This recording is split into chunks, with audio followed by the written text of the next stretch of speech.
Successful trader எல்லாருக்கும் வணக்கம். எல்லோரும் நல்லா இருக்கீங்களா?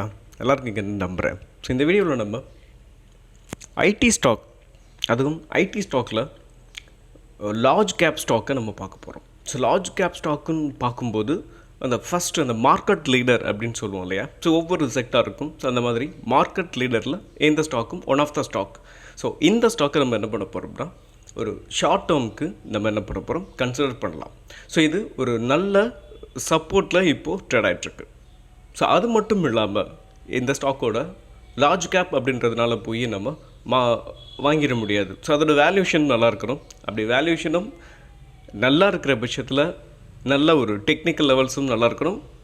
அதாவது வேல்யூஷனும் கரெக்டாக இருக்கணும். ஸோ இது ரெண்டுமே மீட் ஆகும்போது ஸோ நமக்கான ப்ராபபிலிட்டி, அதாவது மேலே போகிறதுக்கான வாய்ப்பு ரொம்பவே அதிகமாக இருக்கும். ஸோ அப்படி தான் இந்த ஸ்டாக்கு இருக்குதா அப்படின்றத நம்ம இப்போது அசஸ் பண்ண போகிறோம். லாஸ்ட் ஒரு 4 டேஸாக என்னால் வீடியோ போட முடியல. ஃபெஸ்டிவல், ஸோ சித்திரை திருவிழா அப்படின்றதுனால ஸோ என்னால் வீடியோ போட முடியல. ஓகே, இன்னும் இன்றைக்கி போட முடியும். பட் சாட்டர்டே சண்டே அகைன் மறுபடியும் கொஞ்சம் ஒர்க் இருக்கும். ஸோ அதுக்கப்புறம் எப்பயும் போல் நம்ம வீடியோ பார்க்கலாம். அது மட்டும் இல்லாமல் மார்க்கெட் இப்போ ஒரு கீழே இறங்கிட்டுருக்கு. ஸோ இந்த டைமில் நம்ம ஸ்விங் ட்ரேடிங் ஸ்டாக் செலெக்ஷன் பண்ணுறது டஃப். அதே சமயத்தில் ட்ரேட் பண்ணுறதும் ரொம்ப வின்னிங் ப்ராபபிலிட்டி ரொம்ப கம்மியாக இருக்கும். ஸோ அதனால் இந்த கேப்பில் மார்க்கெட் எப்போ கீழே கரெக்ஷனில் கொஞ்சம் கீழே இறங்கி இருக்குதோ அப்போ நம்ம அவாய்ட் பண்ணலாம். மார்க்கெட்டை பொறுத்த வரைக்கும் ஃப்ளக்சுவேஷனாக இருக்குது. ஸோ அதனால் நம்ம என்ன பண்ணலாம்? ஸோ இந்த ஐடி ஸ்டாக்கில் இருக்க, அதாவது ஸ்டாக் நேம் பார்க்கும்போது இன்ஃபோசிஸ் லிமிடெட். இந்த இன்ஃபோசிஸை பொறுத்த வரைக்கும் நம்ம லார்ஜ் கேப்பில் செகண்ட் பொசிஷனில் வருவாங்க. அதாவது பேசிக்காக பார்க்கும்போது மார்க்கெட் கீழே விழுகுது அப்படின்னா கீழே விழுந்த உடனே சில ஸ்டாக்குகள்லாம் மளன்னு ஏறும். அது எந்த ஸ்டாக் அப்படின்னு பார்க்கும்போது ஒவ்வொரு செக்டார்லேயுமே லீடர் பொசிஷனில் எந்த ஸ்டாக்லாம் இருக்குதோ அதுவும் லார்ஜ் கேப் ஸ்டாக்கு தான் ஃபஸ்ட்டு ரெக்கவர் ஆகும். ஸோ அந்த ஸ்டாக்குகளில் இதுவும் ரொம்ப முக்கியமான ஸ்டாக். டிசிஎஸோட பர்ஃபார்மன்ஸோட இதோட பர்ஃபார்மன்ஸ் இப்போ நல்லாயிருக்கு. ஓகே, ஸோ இப்போ நம்ம என்ன பண்ணலாம்? இதோட வேல்யூஷன் நல்லாயிருக்கு அப்படின்றத பார்த்துருவோம். மார்க்கெட் கேபிட்டல் 4,79,294 கோடி. ஸ்டாக்கோட பிஇ 15.9. இதை இண்டஸ்ட்ரி பியோடு நம்ம கம்பேர் பண்ணணும். 21.96 இருக்குது. ஸோ இண்டஸ்ட்ரி பியோட கம்பேர் பண்ணும்போது ஸ்டாக்கோட பிஇ கம்மியாக இருக்குது. ஃபஸ்ட்டு பேராமீட்டர் நமக்கு ப்ளஸ். Second ROCE. இந்த ஆர்ஓசிஇ 40 வச்சுருக்காங்க. ஆர்ஓசியை பொறுத்த வரைக்கும் ரொம்பவே ஹெல்த்தியாக இருக்குது. நெக்ஸ்ட்டு பார்க்கும்போது ஆர்ஓஇ 31.9% வச்சுருக்காங்க. ஃபஸ்ட்டு நம்ம பார்த்த பேராமீட்டர் 3மே நல்லாயிருக்கு. நெக்ஸ்ட் அப்படின்னு பார்க்கும்போது டெப்ட். ஸோ டெப்ட்டை பொறுத்த வரைக்கும் 0.10 தான் இருக்குது. ஸோ கிட்டத்தட்ட ரொம்ப கம்மியான ஒரு டெப்ட்டில் இந்த ஸ்டாக்கை பொறுத்த வரைக்கும் இருக்குது. இதுக்கும் நமக்கு இந்த பேராமீட்டரும் நமக்கு ப்ளஸ். ஓகே, நெக்ஸ்ட் அப்படின்னு பார்த்தோம்னா PG ratio. So PG ratio பொறுத்த வரைக்கும் 2க்கும் மேலே இருக்குது. ஸோ என்னை பொறுத்த வரைக்கும் இவ்வளோ பெரிய ஒரு லார்ஜ் கேப் ஸ்டாக்கில் போயிட்டு நம்ம ஒன்றுக்கு கீழே எதிர்பார்க்க முடியாது. அதே சேம் டைம் பார்க்கும்போது ஒரு கிட்டத்தட்ட 50% கரெக்ஷன் கொடுத்த இந்த ஸ்டாக்கு. அது மட்டும் இல்லாமல் இப்போது எஃப்ஐஐ ப்ரொமோட்டர் ஹோல்டிங் ரொம்ப கம்மியாக இருக்குதுன்னு நம்ம நினைக்கலாம். ஸோ ப்ரொமோட்டர் ஹோல்டிங்கை பொறுத்த வரைக்கும் 14.4%. ரொம்ப வருஷமாகவே இது கம்மியாக தான் இருக்குது. எஃப்ஐஐ ஹோல்டிங் 28.4%, டிஐ ஹோல்டிங் 43.2% இருக்குது. ஸோ இந்த ப்ரொமோட்டர் ஹோல்டிங் கம்மியாக இருக்கிறது அப்படின்றது இவ்வளோ பெரிய லார்ஜ் கேப் ஸ்டாக்குக்கு நமக்கு ஒரு பெரிய இஷ்யூ அப்படின்னு சொல்ல முடியாது. ஓகே, நெக்ஸ்ட்டு பார்க்கும்போது இந்த ஸ்டாக்கு டிவிடெண்ட்டு ஓரளவுக்கு டீசெண்டாக கொடுத்துக்கிட்டு இருக்காங்க. டிவிடெண்ட் ஈல்டு 4% இருக்குது. ஒரு நல்ல பர்சன்டேஜ் இதில் கொடுத்துக்கிட்டு இருக்காங்க. ஸோ நெக்ஸ்ட்டு இந்த ஸ்டாக்கை பொறுத்த வரைக்கும் நம்ம ஃபஸ்ட் ஆஃப் பார்க்கும்போது ஸ்டாக்கோட பிஇ இண்டஸ்ட்ரி பியோட கம்மியாக இருக்குது. செகண்ட் அப்படின்னு பார்க்கும்போது ஆர்ஓஇ ரொம்ப ஹெல்த்தியாக இருக்குது. நெக்ஸ்ட் டெப்ட்டு ரொம்ப கம்மியாக இருக்குது. பிஜி ரேஷியோ டீசெண்டாக இருக்குது. அதே சேம் டைம் பார்க்கும்போது இந்த ஸ்டாக்கை பொறுத்த வரைக்கும் வேல்யூஷனும் நல்லாயிருக்கு. ஸோ நெக்ஸ்ட்டு இந்த ஸ்டாக்கோட ப்ராஃபிட் லாஸ் அக்கௌண்ட்டை பார்த்துடலாம். ஓகே, ஸோ 2015 53,000 கோடியாக இருந்தது.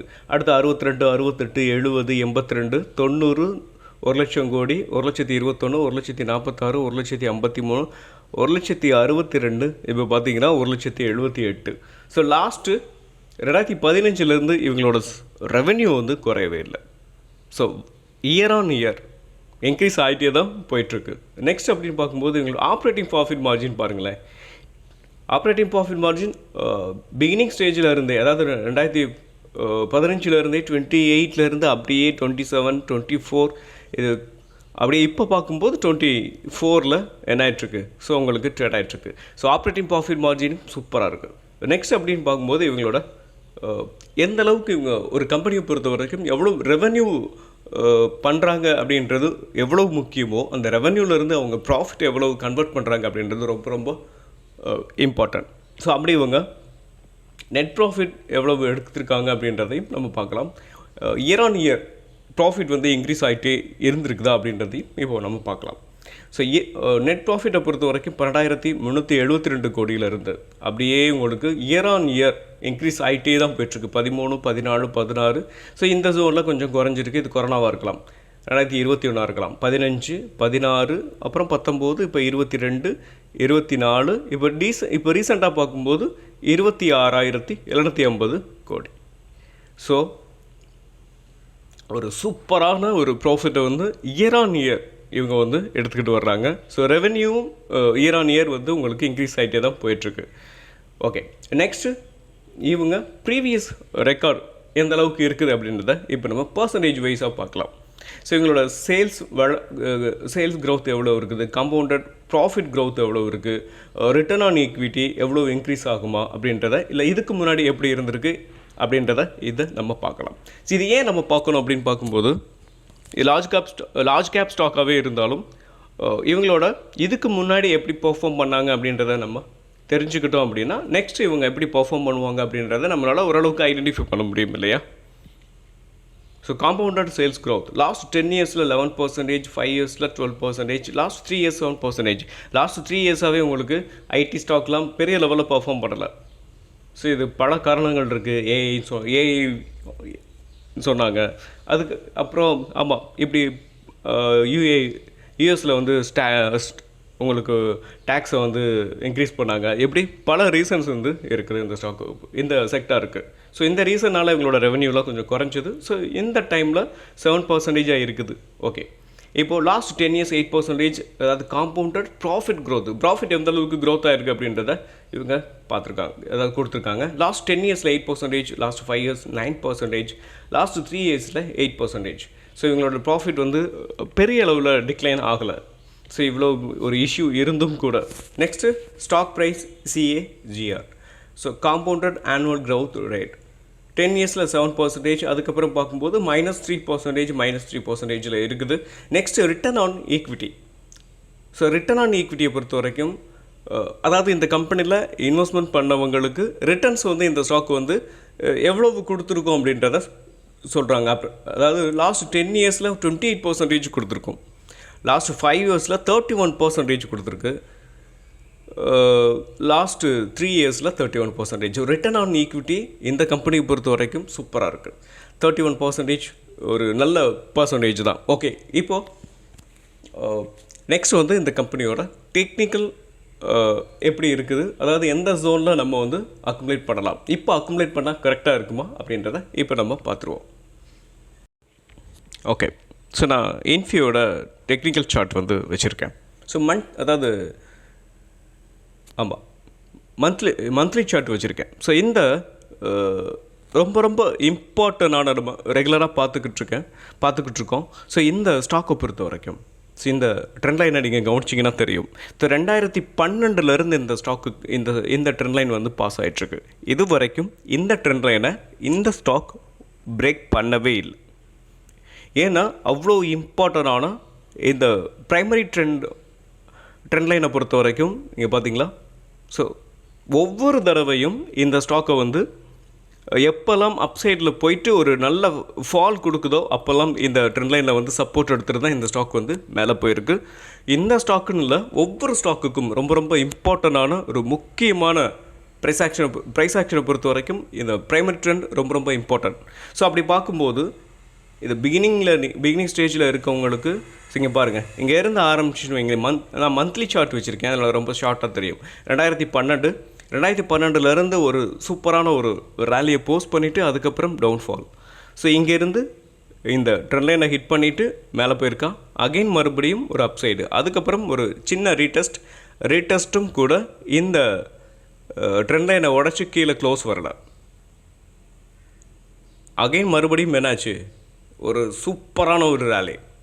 சரி, 2020 அகெயின் இப்போ என்னாச்சுன்னு பார்த்தீங்களா, இவ்வளோ தூரம் நல்ல ஹை போயிட்டு உங்களுக்கு இந்த ஜோனில் உங்களுக்கு என்ன இருக்குது, சைட்வேஸ்.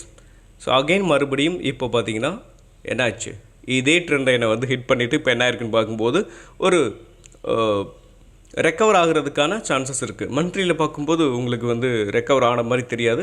ஸோ இப்போ டெய்லியில் அதுக்கான சிம்டம்ஸ் வந்து தெரியுது.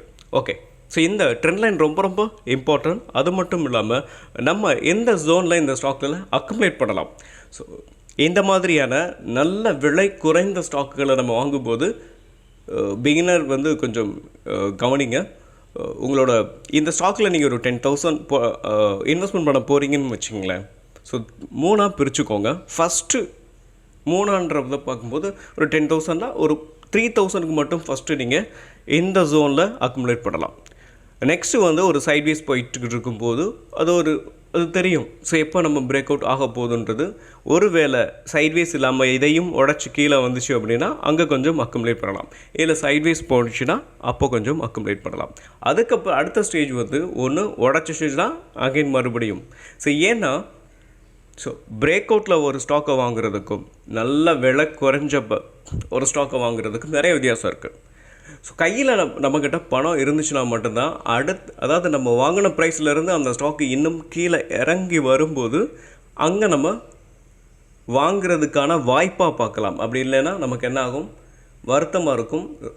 நம்ம ப்ராஃபிட்டுக்கு வர்றதுக்கான வெயிட் பண்ணுற மாதிரி இருக்கும், ரொம்ப நாள் ஆகும். ஸோ கையில் ஃபண்ட் இருந்து மறுபடியும் நம்ம அக்குமுலேட் பண்ணோம் அப்படின்னா சீக்கிரமாகவே ரெக்கவர் ஆகிடும். இன்னொன்று அது மட்டும் இல்லாமல் இது இறங்க நம்ம வாங்கும்போது நம்மளோட ஆவரேஜ் ப்ரைஸ் வந்து இன்னும் கம்மியாகிட்டே வரும். அது மேலே ரெக்கவர் ஆகும்போது, அந்த ஸ்டாக் வந்து ரெக்கவர் ஆகும்போது நமக்கான சூப்பரான ப்ராஃபிட்டை நம்மளால் எடுக்க முடியும். அது மட்டும் இல்லாமல் அந்த வாரன் பஃபெட்டை பொறுத்த வரைக்கும் அவர் என்ன சொல்லுவார்னா, எல்லாரும் வாங்க பயப்படுற சமயத்தில், அதாவது எல்லாரும் வாங்கும்போது நீங்கள் அமைதியாக இருங்க, எல்லாரும் வாங்க பயப்படுற சமயத்தில் நீங்கள் வாங்குங்க.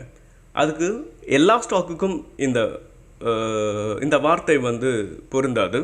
ஒரு நல்ல ஸ்டாக்குகளுக்கு மட்டும்தான். அதோட வேல்யூஷன் வந்து சீப்பாக இருக்கிற ஸ்டாக்குகளுக்கு, ஃபண்டமெண்டல் ஸ்ட்ராங்காக இருக்கிற ஸ்டாக்குகளுக்கு, நல்ல க்ரோத் பொட்டென்ஷியல் இருக்கிற ஸ்டாக்குகளுக்கு தான் இது பொருந்தும். ஸோ அப்படி பார்க்கும்போது இந்த ஸ்டாக்குக்கு மார்க்கெட் லீடர்ஸில் இவங்க one of the stock. So first TCS வரும், செகண்ட் பார்க்கும்போது இன்ஃபி தான் வரும், தேர்டுன்னு பார்க்கும்போது ஹெச்சிஎல் அந்த மாதிரி வரும். ஸோ அப்படி பார்க்கும்போது என்னை பொறுத்த வரைக்கும் இந்த ஸ்டாக்கை நம்ம இப்போது தாராளமாக அக்குமுலேட் பண்ண ஆரம்பிக்கலாம். ஸோ அதுக்கு ஃபஸ்ட்டு எந்த ஜோன்னா கரண்ட் மார்க்கெட் ப்ரைஸ்லேயே நம்ம என்ன பண்ணலாம், அக்குமுலேட் பண்ணலாம். ஓகே, இப்போ நான் வீக்லியில் கன்வெர்ட் பண்ணிக்கிறேன்.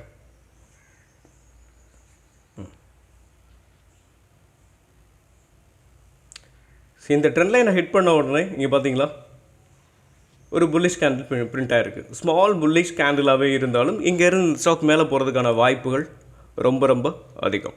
ஸோ ஃபஸ்ட்டு நம்ம இந்த பிளாக் கலர் ட்ரெண்ட் லைன் தான் என்ன பார்த்துருக்கோம், ப்ரைமரி ட்ரெண்ட் லைன். அது மட்டும் இல்லாமல் இந்த ட்ரெண்ட் லைனையும் கவனிங்க.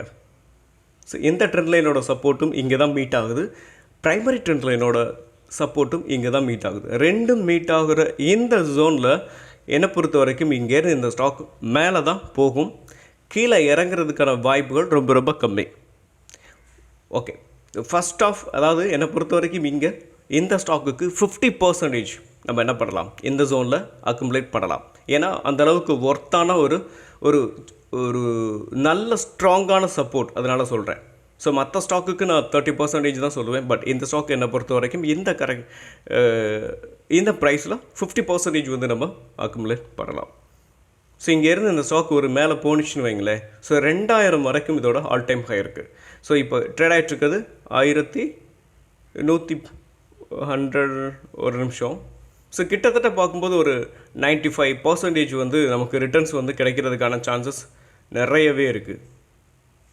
ஆமாம், 1180 அப்படின்ற ப்ரைஸில் இந்த ஸ்டாக்கு ட்ரேட் ஆகிட்டுருக்கு. ஓகே, நீங்கள் கரண்ட் மார்க்கெட் ப்ரைஸில் என்ன பண்ணலாம், கன்சிடர் பண்ணலாம். ஓகே, மீண்டும் ஒரு நல்ல வீடியோவில் உங்களை சந்திக்கிறேன். அதுவரை நன்றியும் அன்பும்.